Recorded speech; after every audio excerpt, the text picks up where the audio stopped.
What if the loudest wars were fought in places without flags, swamps, stairwells, classrooms, corridors of power where the uniforms were American and the orders were a whisper no one dared to sign? In the dim flicker between frames, you can hear it. Boots sinking into black water.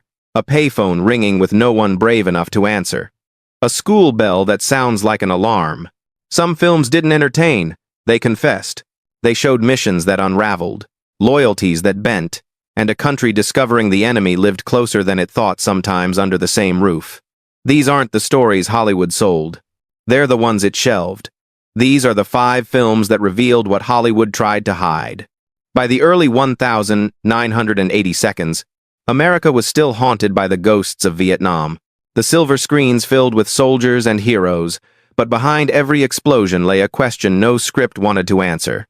What if the real enemy wasn't out there but within? Hollywood needed redemption stories, not reminders. It needed brave men winning easy wars, not frightened ones questioning why they fought at all. Yet a handful of directors, veterans, skeptics, storytellers with dirt under their nails began to smuggle truth into the reels. They hid confessions inside action, regret inside gunfire. As the Cold War dragged on and domestic violence rose, these films turned the battlefield inward. Marshes became stand-ins for foreign jungles. Apartment blocks echoed like combat zones. Schools turned into barracks, and the line between peacekeeper and warmonger blurred until both wore the same badge. In these 5 forgotten films, America looked into the mirror and didn't like what it saw, so it looked away. Let's rewind to the 5 films that crossed the line between entertainment and confession. Film 1, Southern Comfort 1981. They went into the swamp to play soldiers and found the war waiting. In 1981, director Walter Hill took a simple training mission and turned it into an allegory America didn't want to hear. Southern Comfort follows a group of Louisiana National Guardsmen sent into the Cajun Bayou for weekend maneuvers. They carry rifles loaded with blanks. They joke, they drink, they mock the locals. But when one of them fires a harmless round at a Cajun boat, the swamp answers back with real bullets. On the surface, it's a thriller about survival, men lost in a hostile wilderness. Beneath the mud, though, it's a confession. Hill's Bayou becomes Vietnam in miniature, an alien landscape, a language no one bothers to understand, and a people who refuse to bow to outsiders. The soldiers' arrogance collapses under the weight of their own fear. Every branch creak sounds like a sniper. Every shadow feels like payback. By the end, only 2 men stumble out of the swamp, not victorious, just alive, stripped of the illusions of power. Hill never says Vietnam. He doesn't have to. The swamp says it for him. Southern Comfort wasn't banned, but it was quietly ignored, too familiar, too honest. The war was over on paper, but in the bayou, it was still being fought. Film 2, Enemy Territory 1987. They told him the war was overseas, but he found it 1 floor up. Directed by Peter Manoogian in 1987, Enemy Territory drops the battlefield into the heart of New York City. A mild insurance salesman, played by Gary Frank, steps into a housing project to sign a policy and ends up trapped overnight by a violent gang called the Vampires. The building turns into a fortress, 1 man against a city that's stopped listening. On its surface, it's a low-budget urban action thriller. Shootouts, stairwells, panic, and a desperate run toward dawn. But beneath the grime, the movie mirrors America's Cold War paranoia turned inward. The gang isn't just a villain, it's a metaphor for a nation fracturing along race, class, and fear. The walls of the project become a new kind of jungle, the echo of Vietnam now reverberating through American concrete. Manoogian's lens never flinches from the claustrophobia.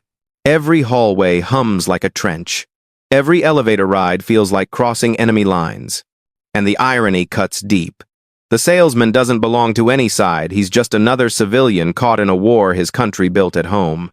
When dawn finally comes, there's no victory, only survival and a quiet revelation. The enemy territory isn't a place on the map, it's a state of mind, America built for itself. Film dry. Toy soldiers. 1991. They grew up watching heroes and became soldiers for real. Released in 1991, directed by Daniel Petrie Jr., Toy Soldiers looks like a teenage action fantasy. A group of rebellious prep school students fight back when terrorists seize their campus. With Sean Astin and Will Wheaton as misfit leaders, it was marketed as a coming-of-age thrill ride die-hard for kids. But beneath its explosions and bravado, the film hides something more haunting. A generation trained by the myths of American heroism, learning too late that real war doesn't have a reset button.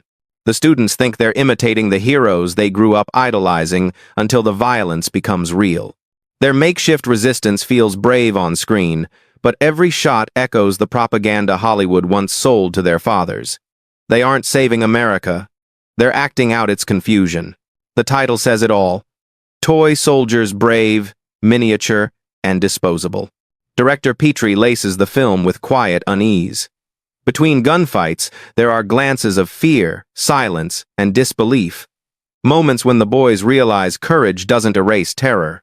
It's the fantasy of control collapsing under reality's weight. By the end, the school is in ruins, the students are heroes, and the camera lingers just long enough to make the question sting. If this is victory, what did they learn from their father's wars? Film 4. The Package 1989. They sent him to deliver a man, and uncovered the truth no army could contain. Directed by Andrew Davis, The Package 1989 stars Gene Hackman as Sergeant Johnny Gallagher, a by-the-book soldier assigned to escort a prisoner, played by Tommy Lee Jones, across continents. What begins as a simple transfer spirals into a Cold War conspiracy involving assassins, generals, and the fragile peace between Washington and Moscow. On the surface, it's a taut political thriller, precision, discipline, men in uniforms doing what they're told. But Davis builds something colder beneath it, a portrait of loyalty weaponized by bureaucracy. Gallagher's faith in the system becomes his blindfold. Every order obeyed pushes him closer to betrayal. Every salute hides a secret. The cinematography is washed in gray airports, briefing rooms, silent corridors, places where truth suffocates under protocol. Hackman's weary face carries the film's real message. The uniform that once symbolized duty now conceals the rot of endless politics. The package he escorts isn't just a man, it's the burden of obedience. When the plot finally unravels, the enemy isn't Soviet, foreign, or unseen. It's institutional, a machine that turns patriots into pawns. The package was released quietly, overshadowed by louder blockbusters. But for those who listened, it whispered a warning. Sometimes treason wears a medal, and the cost of faith is your conscience. Film 5. The Peacekeeper. 1997. He was trained to protect peace until peace became the weapon. By 1997, the Cold War was a memory, but its ghosts still haunted the screen. In The Peacekeeper, directed by Frédéric Forestier, Dolph Lundgren plays Major Frank Cross, a decorated Air Force officer who becomes America's last line of defense when terrorists hijack nuclear launch codes inside the Pentagon. On paper, it's pure 90 seconds action. Jets, explosions, countdowns, and one-man heroics.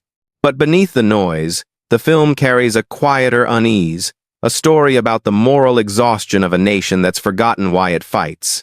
Cross is everything the American military wants to believe in: loyal, brave, unshakable. Yet as the crisis unfolds, every command he receives contradicts the ideals he swore to protect. Peace, once sacred, has turned into propaganda. The people giving orders don't want balance, they want control. The missile silos become confessionals, and the codes for peacekeeping sound disturbingly like triggers. Forestier frames the story like a farewell, the last gasp of the Cold War hero myth. Lundgren's stoic performance hides a quiet despair. He saves the day, but the victory feels hollow, mechanical. The film fades on his blank stare, a man who realizes he's spent a career guarding a word that's lost its meaning. In The Peacekeeper, the war finally ends not with surrender, but with silence. The soldier remains, standing guard over an idea that no longer exists. Bonus fact: hidden assassin. 1995. Some assassins kill people, others erase the truth. 2 years before The Peacekeeper, another film slipped through the cracks.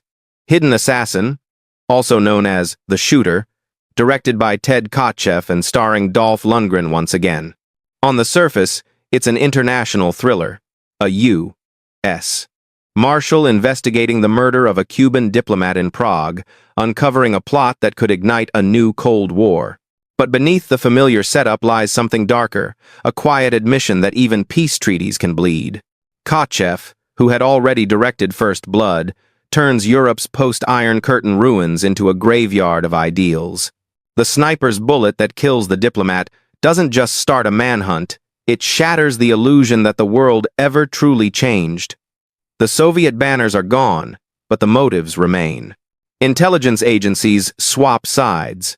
Enemies become allies, and justice turns into performance.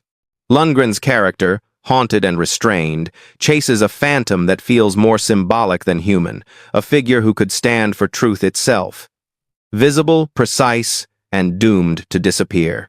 Every chase scene through Prague's empty streets feels like a confession America can't stop fighting because it's forgotten how to live without conflict. Hidden Assassin came and went without fanfare, but its silence speaks volumes. Some films fail on screen, others were never even allowed to fail. Summary. Conclusion. 5 films, 5 mirrors, 1 reflection too sharp to ignore. From the swamps of Southern comfort to the control rooms of the Peacekeeper, each story strips away the illusion of righteousness America once wrapped around its wars. They don't show victory, they show fatigue. They don't glorify the soldier, they ask what happens when the uniform outlives its purpose. Together, they form a confession written across 2 decades. That every empire fights twice, once on the battlefield and again in its own conscience. The battlefields changed shape, from jungles to cities, from deserts to office corridors, but the sound remained the same, the hollow echo of men following orders they no longer believe in. In these films, Hollywood accidentally captured its own unease, a cinema of ghosts, of soldiers who never returned home because home itself had changed. The reel may end, but the question lingers. What if peace was just another war we learned to market better? Light flickers, frames burn, truth bends. And for a moment, as the last shot freezes, real becomes real. Maybe the greatest wars aren't fought for land or power, but for the stories we choose to believe. These films dared to ask who the enemy really was, and whether peace can survive when truth is the first casualty. If you've ever wondered what lies between propaganda and confession, between action and admission, look closer. The answers aren't in the headlines. They're buried in the edits, hidden in the cuts they didn't want you to see. Watch carefully. Question everything. Because in the end, cinema doesn't just reflect the world, it reveals the shadows we refuse to face. Real secrets, where the truth was always in the edit.